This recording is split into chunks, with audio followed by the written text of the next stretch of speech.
Assalamualaikum warahmatullahi wabarakatuh. Di sini kami dari kelompok 8 akan mempresentasikan materi mengenai etika profesi teknologi informasi. Video ini dibuat untuk memenuhi tugas mata kuliah aplikasi komputer dan internet Universitas Dr. Sutomo, Surabaya.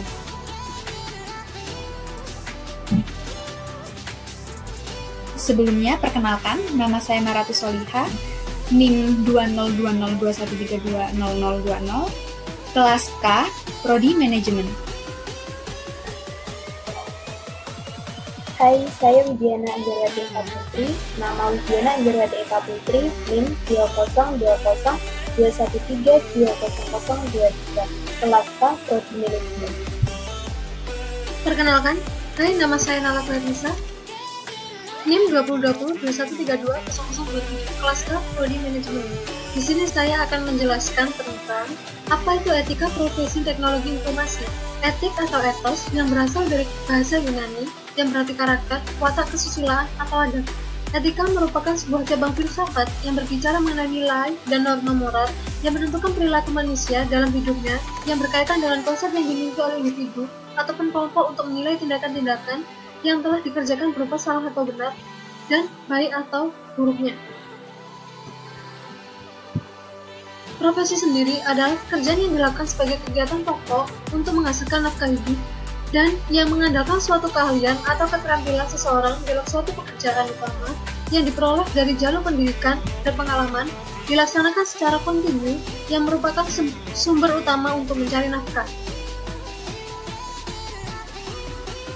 Jadi, etika profesi adalah sikap hidup berupa keadilan untuk memberikan pelayanan profesional terhadap masyarakat dengan ketertiban penuh dan keahlian sebagai pelayan dalam rangka melaksanakan tugas berupa kewajiban terhadap masyarakat. Jadi, profesi teknologi informasi membantu manusia dalam membuat, mengubah, menyimpan, mengkomunikasikan, dan menyebarluaskan informasi. Prinsip dasar etika profesi ada 4. Yang pertama, tanggung jawab. Setiap profesional harus bertanggung jawab terhadap pelaksanaan suatu pekerjaan dan juga terhadap hasilnya, serta bertanggung jawab terhadap dampak yang mungkin terjadi dari profesinya bagi kehidupan orang lain atau masyarakat umum. Yang kedua, keadilan. Mengedepankan keadilan dalam menjalankan pekerjaannya dan keadilan bagi siapa saja yang berhak. Yang ketiga, independen. Memiliki wewenang dan kebebasan dalam menjalankan pekerjaan sesuai dengan profesinya. Yang keempat, integritas moral. Kualitas kejujuran dan prinsip moral dalam diri seseorang yang dilakukan secara konsisten dalam menjalankan profesinya. Artinya, seorang profesional harus memiliki komitmen pribadi untuk menjaga kepentingan profesinya, dirinya, dan masyarakat. Kode etik profesi. Kode etik profesi adalah sistem norma, nilai, dan aturan profesional tertulis yang secara tegas menyatakan apa yang benar dan baik dan apa yang tidak benar dan tidak baik bagi profesional. Fungsi kode etik ada 3. Yang pertama, sebagai pedoman bagi semua anggota suatu profesi tentang prinsip profesionalitas yang ditetapkan. Yang kedua, sebagai alat kontrol sosial bagi masyarakat umum terhadap suatu profesi tertentu.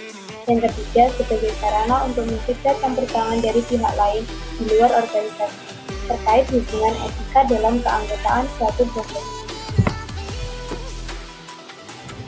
Ada beberapa tujuan kode etik profesi, di antaranya untuk menjunjung tinggi martabat suatu profesi, untuk menjaga dan mengelola kesejahteraan anggota profesi, untuk meningkatkan pengabdian para anggota profesi, untuk membantu meningkatkan mutu suatu profesi, untuk meningkatkan pelayanan suatu profesi di atas keuntungan pribadi, untuk menentukan standar baku bagi suatu profesi, untuk meningkatkan kualitas organisasi menjadi lebih profesional dan terjalin dengan aman. Fungsi teknologi informasi ada 5. Yang pertama, menangkap atau capture sebagai menginput, contoh menerima inputan dari mic, keyboard, scanner, dan lain-lain. Yang kedua, mengolah atau processing, mengolah atau memproses data, masukan yang diterima untuk menjadi informasi, pengolahan dan pemrosesan data, contoh mengkonversi, menganalisis dan menghitung, atau kalkulasi. Yang ketiga, menghasilkan atau generasi, menghasilkan atau mengorganisasikan informasi ke dalam bentuk yang berguna atau laporan yang dapat dimengerti oleh orang lain. Contoh, laporan, tabel, grafik, dan gambar. 4. Menyimpan atau storage. Merekam atau menyimpan data dan informasi dalam suatu media yang dapat digunakan untuk keperluan lain. Contoh, menyimpan ke hard disk, flash disk, tape, dan lain-lain. 5. Mencari kembali atau retrieval. Menelusuri dan mendapatkan kembali informasi dan menyalin data dan informasi yang sudah tersimpan. Contoh, mencari data penjualan yang sudah disimpan sebelumnya. 6. Transmission, mengirim data dan informasi dari suatu lokasi lain melalui jaringan komputer. Contoh, dengan mengirimkan data penjualan dari user A ke user yang lain. Tujuan teknologi informasi memecahkan suatu masalah, membuka kreativitas, meningkatkan efektivitas dan efisiensi dalam melakukan pekerjaan. Manfaat teknologi informasi untuk mendukung keberlangsungan dan meningkatkan keuntungan pada pendidikan, industri, internet, dan berbagai bisnis dan dunia lainnya. Macam-macam teknologi. Yang pertama yaitu PC atau laptop. PC atau personal computer merupakan perangkat yang bisa kita gunakan untuk menampilkan informasi yang terdiri dari software dan hardware. Komputer atau laptop dapat bekerja karena adanya kita sebagai pengguna. Pengguna memerintahkan komputer untuk melakukan proses yang kita inginkan sehingga pengguna akan mendapatkan informasi yang dibutuhkan.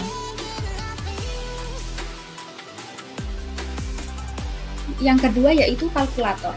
Kalkulator merupakan alat hitung yang banyak dipakai oleh para pengelola keuangan atau para pedagang untuk menjumlahkan, mengurangi, mengalihkan, dan sebagainya. Seiring perkembangan zaman, kalkulator juga dilengkapi dengan perhitungan trigonometri, pangkat dan akar, sehingga banyak juga dipakai oleh para pelajar. Yang ketiga yaitu televisi. Televisi merupakan media informasi, audio dan visual yang banyak kita temukan di setiap rumah. Anda pasti juga sudah mengenalinya. Fungsinya adalah menyiarkan informasi dari stasiun televisi. Tayangan pada televisi juga bervariasi seperti berita, film, olahraga, musik, dan sebagainya. Oleh sebab itu, perangkat ini selain sebagai media informasi, juga sebagai hiburan.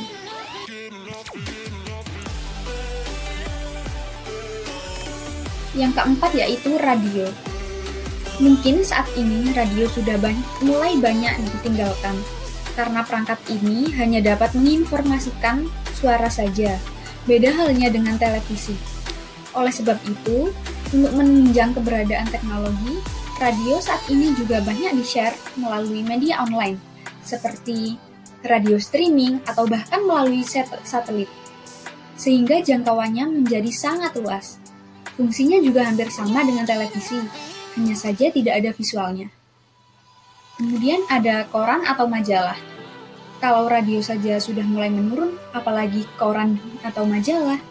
Untuk saat ini, majalah juga bisa kita dapatkan secara online. Sehingga koran atau majalah cetak sekarang banyak dipublikasikan untuk kalangan tertentu saja. Fungsinya adalah menampilkan informasi baik berita, olahraga, politik, dan sebagainya dalam bentuk media cetak. Dan yang terakhir ada kamera digital. Kamera digital dulu menggunakan flise sebagai pencetakannya yang agak rumit. Berbeda dengan sekarang yang proses pencetakannya banyak menggunakan printer. Fungsinya adalah untuk mengambil gambar atau memotret.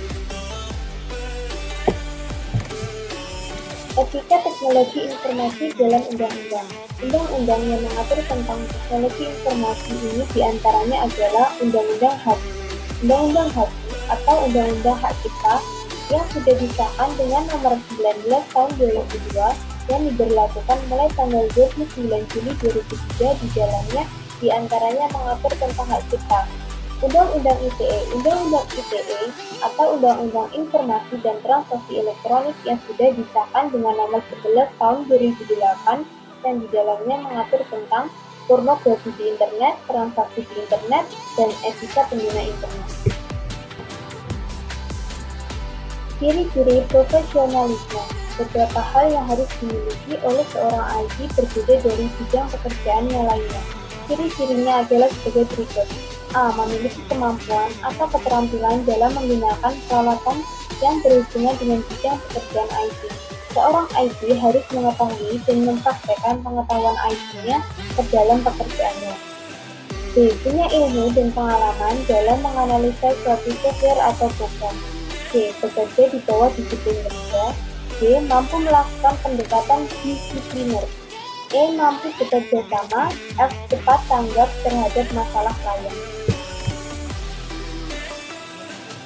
Identifikasi pelanggaran kode etik informatika atau informasi terdiri dari yang pertama ada standarisasi, yang kedua ada riset, yang ketiga ada pendidikan dan latihan, yang keempat persuasi, dan yang kelima ada asuransi.